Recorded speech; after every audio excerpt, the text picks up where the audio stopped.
Hi everyone, I'm Asha Brown from We Are Diabetes. Welcome to Real Recovery Talk. Today we're going to talk about triggers. So for the purpose of this video, I am going to talk about one of my clients, and I've changed her name to Sally. So Sally and I were recently having one of our weekly phone chats, and she shared about a very challenging event she'd recently experienced.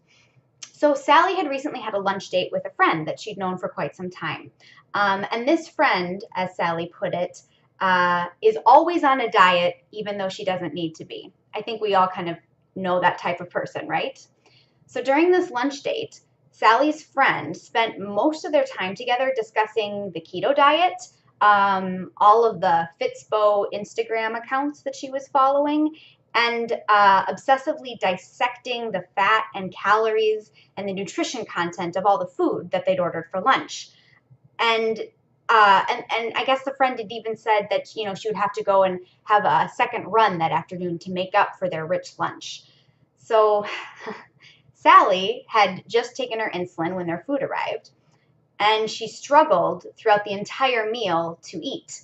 She felt just really uncomfortable with the language and the topics that her friend was discussing. Even after the lunch, Sally felt very vulnerable and triggered for the rest of the day, even though the past few weeks she had been doing amazing and hasn't felt the urges to use any of her eating disorder symptoms. Unfortunately, this event really sent her into a tailspin, and she really struggled for the rest of the day. Luckily, she called me, we talked it out, but I was concerned because, unfortunately, Sally had just experienced her first big trigger.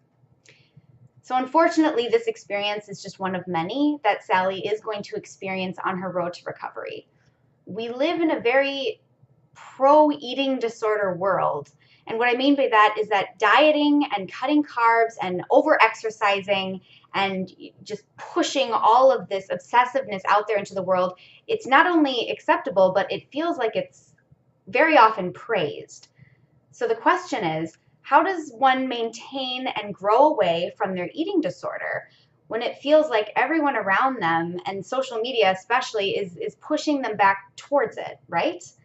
So I'm going to share the answer that I offered to Sally and that I'm offering to the rest of you who may be struggling with this.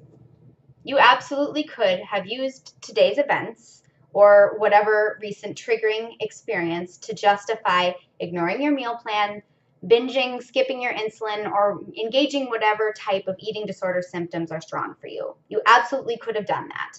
There's no one physically stopping you from ever doing that. But why didn't you do it? Well, because you and I both know where that road leads you. And you and I both know that engaging in eating disorder symptoms never brings us that joy or satisfaction that maybe momentarily we think that it will relieve.